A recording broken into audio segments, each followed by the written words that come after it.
This one comes from Phil. There's a meme that I've seen posted that shows two people standing over the number 6 or the number 9, depending on which side you're standing. And the essence of the meme is that your truth is not my truth. My truth. We can both be right. I'm sure there's a logical fallacy there, but I'm not sure what it would be. Well, sometimes I pause because, and I don't mean to be condescending, but sometimes the challenges are so silly. I'm trying to figure out a way to clarify or explain. A 6 is not a 9. Just because the 6 token, the numeral or however, can be flipped to represent something else, doesn't mean that that contradictory notions are equally true. I don't even know how people can be persuaded by that.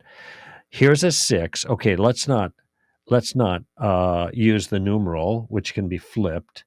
Let's use 6 pennies there and 9 pennies here. Okay. And so now what we have is an actual representation of 6 objects versus 9 objects. Why could we say that those are both basically the same? When you say there are 6 and I say there are 9, we can't both be right regarding a particular group. If there's 9 there and you say 6, well, there's not 6, there's 9. If there's 6 there and you say 9, there are not 9, there are 6. Or maybe there's 5 and we're both wrong. But it cannot be the case that contradictory notions are equally, watch the qualification here, objectively true. Mm-hmm. If somebody says, well, this is my truth, you're right. Okay, fine. That's what you believe. But is your belief accurate? And so maybe this is the way to ask the question. Instead of even saying, is your belief true? Because now you're using the word truth equivocally in a different sense. First one, this is my truth, that's subjective. But is it really true to reality? That's objective. So the equivocation can be confusing. So you might just say, okay, that's your truth, which means what? That means that's your belief. Yes, okay, and you want to call your belief a truth. But here's my question. Is the belief that you call a truth actually accurate? Well, now we've taken away the equivocation, and it becomes clear what we're after. And if it's not accurate, then, I mean, really, it's not a truth. Right. It's a falsehood. Even if you call it a truth, it's not a truth. People talk this way because they don't think that it's possible to know the objective, accurate state of affairs regarding these circumstances. And all you can do is guess or believe or hope or have your own fantasy, and one fantasy is as good as another. And that is epistemologically. It's just a matter of personal fantasies. So, how can you say I'm wrong in my fantasy? It's just a fantasy. That's really what it comes down to. And the only way to get around this is to ask the kind of questions that I've just been asking, because people are profoundly confused on the issue of truth. Now, I went into quite a bit of detail, a number of things that I've written in the past, but most recently in Street Smarts.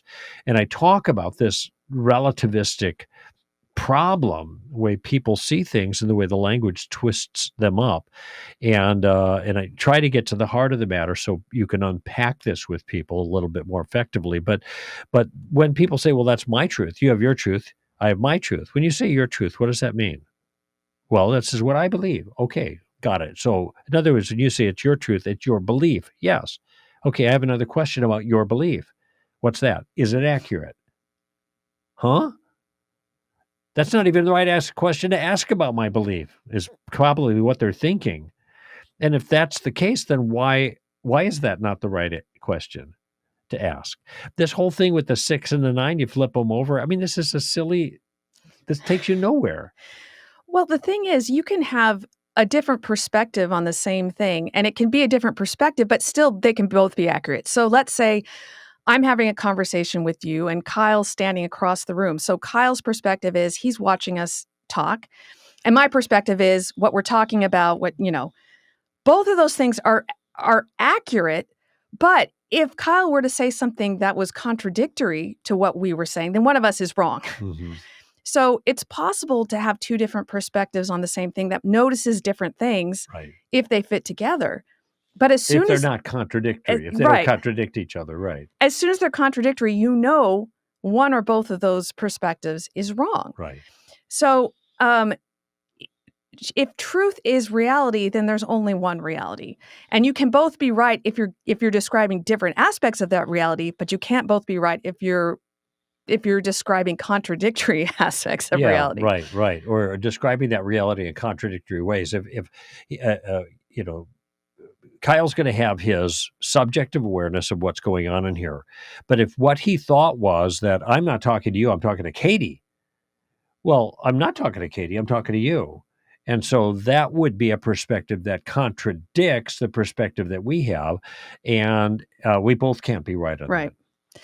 So maybe I like everything you said, Greg, about asking, is it accurate? Hmm. Maybe another thing you could do is bring up something that they know is outside of the religious realm so that they think more clearly about it. So for example, put a pencil on the desk and say, all right, how many pencils are sitting there? Oh, one. Okay, I say there are two. Can we both be right? Yeah, So maybe just a concrete example so right. that they'll say no and then say, well, why can we both be right on religion, but we can't both be right on this pencil on the And table? what they may want to do is do their little end around. They'll do their relativistic two step, and they say, "Well, if you believe there are two there, that's your truth, and I believe that there are one there, and that's my truth." I said, "Okay, I got that, but which belief is accurate, given what I just stipulated that there's one pencil on the table?" Well, obviously, two pencils is not accurate. And it's when you get to this point with people, they're going to fudge. Most of the time they're not going to give in because I've been in conversations like this, and they just say silly things because they do not want to sacrifice the foolishness of their view and where they relativize everything. But the minute they are not defending turf, they are going to revert back to a common sense way of looking at things. So when they get their check for their work that week and they're shorted $50, they're going to complain. And it doesn't matter whether their employer says, "Well, it's my truth that you got what you deserved or you got what we agreed on." They're not going to relativize that. They're going to say, "Wait a minute, it's $50 short. You owe me 50. I earned that. You owe it to me. Pony up." That's just your truth, Greg. Yeah, there you go.